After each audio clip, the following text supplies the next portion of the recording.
professor, só de trazer talvez uma breve reflexão. Quando a gente fala de Maquiavel, muitas vezes a gente relaciona exclusivamente a coisas ruins. Então fala, poxa, o cara só está preocupado com a manutenção do poder, com uma ética específica do agente político, né, daquele que governa, e isso seria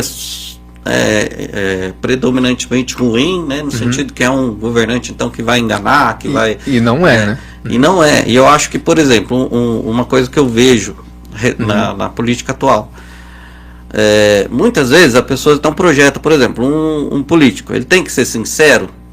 Obviamente que ele tem que ser sincero, a gente não espera que ele não mente. Sim.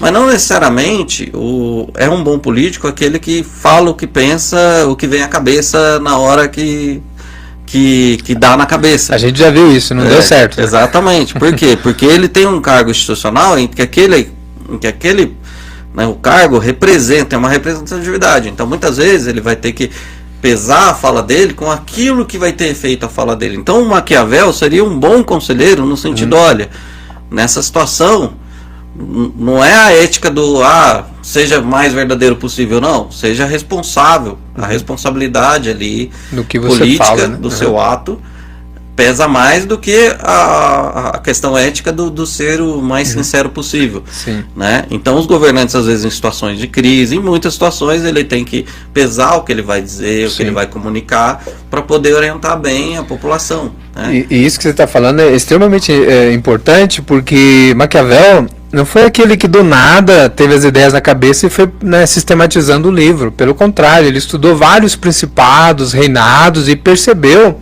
que a luta pelo poder era muito grande, né, em questão da política.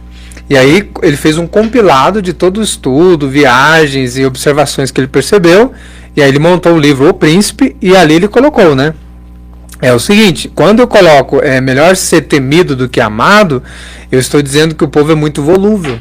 O povo, por exemplo, se te ama, quer bem, mas com qualquer ação sua, enquanto governante, de um decreto ou de uma lei impopular, o povo já muda. Né? Então, facilmente ele percebeu isso, que poderia haver golpes ou tentativa de destituir do cargo aquele governante.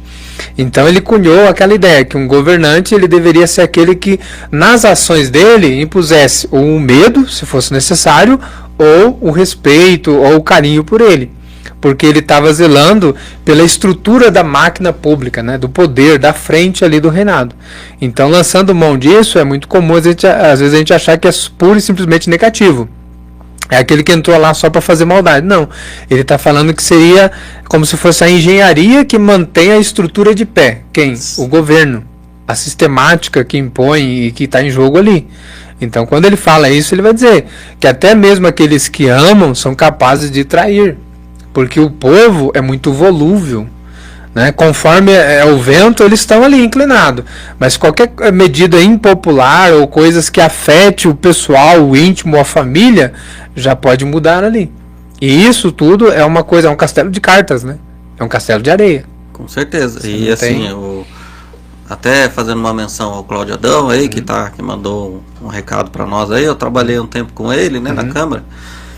E fazendo uma analogia também dessa questão com a realidade atual, muitas vezes ao analisar uma lei, por exemplo, você não pode, se você colocar o amor do povo, assim, a suscetibilidade das pessoas, então, às vezes tem leis que a hora que cai na população, todo mundo a favor, né, ou você tem que votar isso, mas na sua análise ali você vê que aquilo é prejudicial, porque chega para as pessoas comunicadas de outra forma, né? Então essa questão do amor do povo também acaba indo para o lado do que a gente falou da demagogia. Sim. Né? Então, não que o governante não tenha que estar alinhado ao povo, né? Os direitos humanos, principalmente o vereador, né? Mas muitas vezes ele vai ter que tomar uma decisão ali sobre o que é melhor, sem necessariamente estar sujeito a essa questão. Sim. Né?